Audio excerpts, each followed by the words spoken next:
Kira and I went to the desert to shoot a video for the Health Channel where we sat and talked for an hour under the shade of a tree. We hiked all our gear to the location, so it had to be relatively lightweight. Battery-powered lights capable of matching the sun would have been way too heavy, so I brought two of my homemade reflectors, which is just tinfoil spray glued to a piece of foam core. They're lightweight, real easy to set up, and very bright. I did a video on the reflector. I'll put the link down below for that.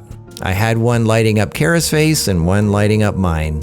It was a 4-camera shoot. I chose full-frame Sonys because they have the best autofocus that recognizes people's faces and locks onto their eyes. So I could have all the cameras on autofocus and not worry about Kara and me moving around while we talk. For the wide shots, I used 2 lightweight lenses, which I highly recommend. The first one being the Zeiss 25 f2. It's a lens you don't really hear much about, but it's a great lens. Here's what the shot looks like. I think it turned out pretty good.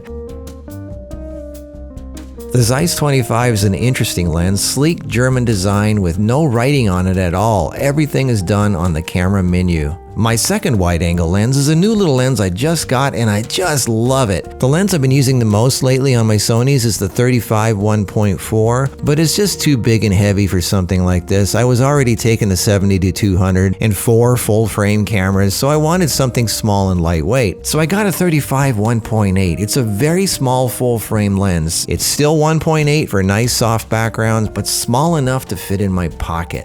I just love this new little lens. Here's what the footage looks like. Very nice for such a small lens.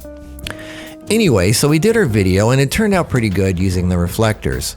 Then when we were packing up, Kara wanted to take her clothes off and take some bikini pictures since we were in a pretty cool location, so I said, okay. This really was her idea. It wasn't mine, and it was totally unexpected. Normally I use strobes for outdoor photography and I had no flashes with me, so I just grabbed one of the reflectors, grabbed the camera with the little 35 on it, and just started shooting. I just love this little 35 1.8. It was still on autofocus and I just started clicking, assuming the camera knew what it was doing, and amazingly, it did.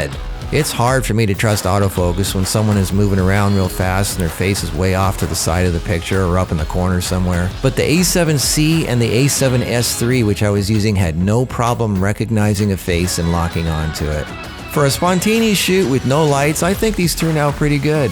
She's lit with nothing but tinfoil. Lighting does not have to be expensive.